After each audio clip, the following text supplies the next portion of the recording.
Assalamualaikum warahmatullahi wabarakatuh. Alhamdulillah wa syukru ala ni'amillah. Wassalatu wassalamu ala rasulillah Muhammad ibn Abdullah wa ala alihi wa sahbihi wa mawalah. Amma ba'd. Sahabat-sahabat dimanapun Anda berada yang dirahmati Allah subhanahu wa ta'ala, salah satu ibadah yang tidak bisa ditolerir apapun keadaannya, yang wajib kita lakukan adalah sholat. Akan tetapi ada beberapa hal yang termasuk seseorang tidak diwajibkan untuk mengerjakan sholat. Salah satunya adalah haid. Para perempuan di sekitar kita, mungkin kakak kita, mungkin ibu kita, mungkin banyak di antara mereka yang belum paham atau belum mengetahui secara detail permasalahan tentang haid. Di sini saya akan membahas tentang kondisi di mana seseorang setelah selesai haid, kemudian sholat yang harus dikerjakan itu bagaimana. Di dalam literatur Islam ada istilah zawalul mani, atau hilangnya perkara yang mencegah untuk melakukan sholat. Saya ambil contoh, yaitu permasalahan haid. Ketika seseorang selesai masa haid, kita harus teliti betul apa yang harus dilakukan oleh seseorang tersebut. Ada dua macam. Yang pertama, ya, ketika selesai haid masih ada waktu kira-kira cukup untuk melakukan takbiratul ihram, maka dia wajib sholat.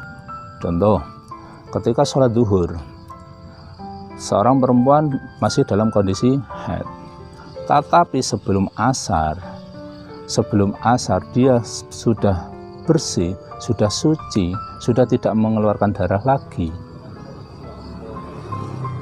dan dia sudah istilahnya tidak ada haid lagi, maka dia wajib sholat jika waktu duhur itu masih tersisa, walaupun cukup untuk melakukan takbiratul ihram.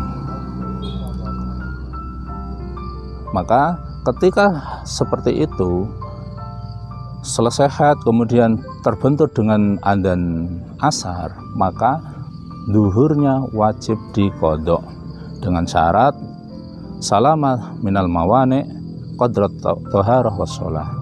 Dalam keadaan sucinya itu, cukup untuk melakukan sesuci, yaitu dengan mandi dan wudhu, kemudian sholat. Ketika waktunya cukup untuk melakukan hal tersebut, maka dia wajib qodok.